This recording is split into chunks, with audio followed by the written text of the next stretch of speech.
Yeni bir videodan herkese merhabalar. Bu videoda sizlerle birlikte Litvanya eğitim sistemini incelemeye çalışacağız. Bu konuyu da şu yüzden seçtim, onu yine belirteyim. Geçtiğimiz haftalarda Instagram adresimden bir anket yapmıştım ve en çok oyu alan konulardan birisi de buydu. Bu yüzden bu konu hakkında bir video çekiyorum. Beni Instagram'dan takip ederek bu anketlere katılabilirsiniz veya sormak istediklerinizi direkt oradan da sorabilirsiniz. Litvanya'da eğitim üniversiteye kadar toplamda 12 yıl sürüyor. Bunun ilk 4 yılı ilk öğretim olarak geçiyor. Sonraki 6 yılı temel öğretim olarak geçiyor. Ve 2 yılda lise eğitimi olarak geçiyor.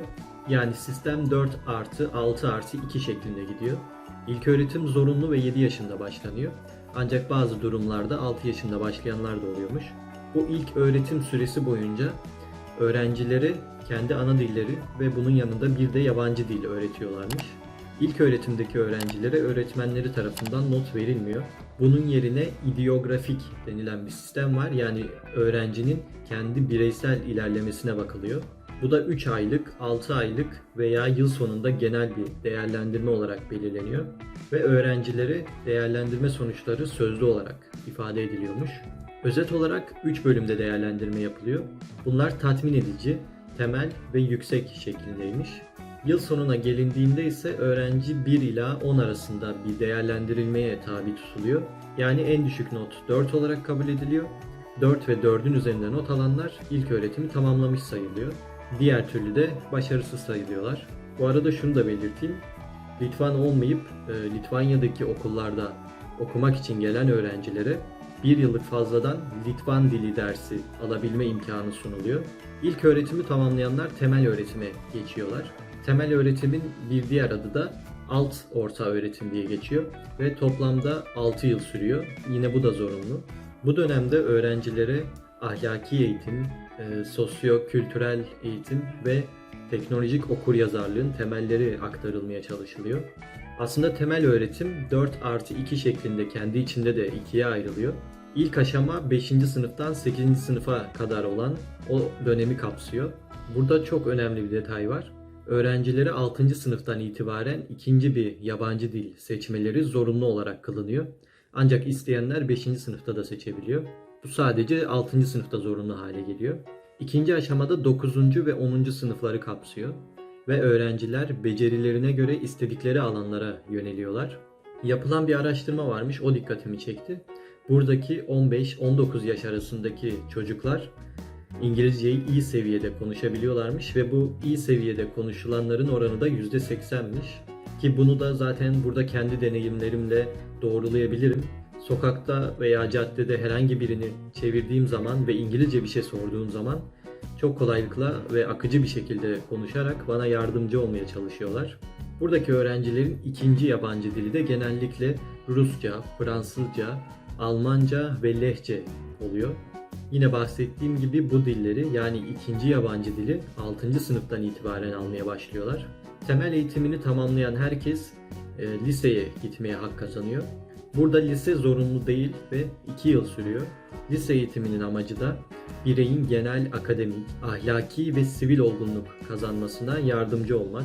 İsteyenler lisede spor liselerini seçebiliyor ve aynı zamanda bizdeki meslek lisesi tarzı liselere de gidebiliyorlar. Lise eğitimi de tamamlandıktan sonra buradaki öğrenciler matura adı verilen bir olgunluk sınavına giriyorlar. Sınavın adı böyle. Bu sınav eyalet düzeyinde ve okul düzeyinde olmak üzere ikiye ayrılıyor. Bu iki sınava da girmek zorunlu. İlk sınavda en yüksek not 100 ve geçme notu da 16. Yani 16 ve üzeri alıyorsanız bu sınavdan geçebiliyorsunuz. İkinci sınavda da en yüksek not 10. Bu sınavdan da en düşük 4 almanız gerekiyor. 4 ve üstü aldığınız zaman bu sınavdan da geçmiş sayılıyorsunuz. En sonunda bu sınavları geçen öğrenciler bir olgunluk sertifikası elde ediyorlar. Bu sertifikayla da birçok yüksek öğretim kurumuna girmeye hak kazanmış oluyorlar. Şimdi gelelim belki de en çok merak ettiğinize. Yüksek öğretim olayları burada nasıl dönüyor? Burada yüksek öğretim, üniversite ve kolej olarak ikiye ayrılıyor. Üniversiteler uluslararası lisans, yüksek lisans ve doktora derecelerinde bir eğitim sunarken kolejler mesleki eğitim sunuyor. Ama yine de lisans derecesi verme yetkileri var. Bildiğim ve araştırdığım kadarıyla Litvanya'da şu anda 24 tane kolej ve 22 tane de üniversite var. Benim şu anda Litvanya'da, Klaipėda'daki üniversitemde kolej olarak geçiyor ve mesleki bir eğitim veriyor. Benim üniversitemin toplamda 3 tane farklı eğitim programı var. Bunlar işletme fakültesi, teknoloji fakültesi ve sağlık bilimleri olarak 3'e ayrılıyor. Yine bu fakültelerdeki bölümleri de şu an zaten ekranda görüyorsunuz. Bu alanlarda eğitimler veriliyor. Benim bölümüm normalde Erciyes Üniversitesi'nde iktisattı. Ancak buraya geldiğimde finans olarak seçtim. Yani birebir kendi bölümünüzle eşleştiremeyebiliyorsunuz. Ama ona en yakın bölümü seçiyorsunuz. Ben finansmanı seçmiştim. Benim Erciyes Üniversitesi'ndeki aldığım derslerle buradaki dersleri eşleştirmem çok zor olmadı. Ama diğer arkadaşlarımdan duyduğum kadarıyla zorlananlar da olmuş. Ama genelde burada istediğiniz dersi seçebiliyorsunuz. Sadece o dersin açılması gerekiyor. Benim burada 2 kişiyle girdiğim dersler bile oldu. Hatta tek başına girenler de varmış duyduğum kadarıyla. Dersler neye göre açılıyor veya açılmıyor onu bilmiyorum. Ama açılmayan dersler yerine de başka dersler seçebiliyorsunuz. Size zaten buradaki danışmanınız yardımcı oluyor bir şekilde. Genel olarak girdiğim derslerde gözlemlediğim şeylerden bahsetmek istiyorum biraz da. Derslerimiz online devam ediyor. Geldiğimden beri online şekilde işliyoruz dersleri. Bir ara okullarda yüz yüze eğitime geçilecek dendi. Ancak tarih ileri atıldı. Bu yüzden online devam edeceğiz gibi gözüküyor. Daha önce de söylediğim gibi ben burada finans bölümünü seçtim. Ve benim bölümdeki akademisyenleri gözlemlediğim kadarıyla çok iyi derecede İngilizce bilmiyorlar. Bu gerçekten biraz şaşırttı beni. Genelde Türkiye'deki akademisyenlerle kıyaslıyoruz. İşte onlar çok İngilizce bilmiyor falan filan diye. Ama buradakiler gerçekten daha da kötü. Ve İngilizceyi çok az seviyede biliyorlar. Ama mesleki İngilizce adında bir dersimiz var. Onun hocası da çok iyi İngilizce biliyor. Yani hocadan hocaya değişiyor da diyebiliriz. Ama genel olarak çok iyi İngilizce bilmiyorlar. Yani buraya geldiğinizde dersleri anlayamayacağınızı falan düşünmüşsünüzdür belki. Bende bu kaygı vardı. Çok iyi İngilizce konuşuyorlar falan diye düşünmüştüm ama o kadar da iyi bir İngilizce konuşmuyorlar. Basit seviyede İngilizce ile hocalarınızla gayet anlaşabiliyorsunuz. Dersler genellikle sunumla geçiyor diyebilirim. Ödev veriyorlar, bir konuyu araştırmanızı istiyorlar ve o konuda sizden sunum yapmanızı istiyorlar. Online olduğu için sunum biraz kolay oluyor tabi. Yüz yüze de bilmiyorum nasıl olurdu. 1,5 aydır falan derslere giriyorum buraya geldiğimden beri ve yaklaşık 10 tane falan sunum hazırlamışımdır. Ve bu sunumları tabii ki İngilizce sunuyorsunuz. Diğer bölümlerden mühendislik okuyan arkadaşlarımdan da gözlemlediğim kadarıyla onlar da bu durumdan biraz şikayetçi.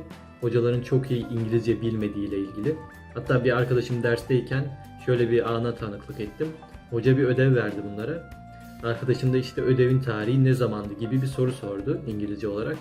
Hoca bu soruyu bir türlü anlayamadı ve ödevin ne zaman teslim edileceğini bir türlü öğrenemedi. En sonunda hoca derdini anlatamayınca mail olarak gönderim diye geçiştirmeye çalıştı. Genel olarak çok uzatmadan şunu söyleyeyim. Çok iyi derecede bir İngilizce bilmiyor hocalar. Ama yine de basit düzeyde İngilizce bilgileri var. Bu şekilde anlaşıyorsunuz derslerde. Bazı hocalar sizi konuşturmaya çalışıyor. Bazıları sunumdan anlatıyor. Bazıları kitap veriyorlar PDF şeklinde ve kitaptan işliyorsunuz dersleri. Derslerin işleyişi genellikle bu şekilde oluyor. Ama farklı fakültelerde bu durumlar değişebilir tabii. Genel olarak eğitim sistemini şöyle bir özetlemek gerekirse 4+6+2 şeklinde gidiyor. Ve 4 yıl ilk öğretim eğitimi alıyorlar. 6 yıl orta öğretim, temel eğitim alıyorlar.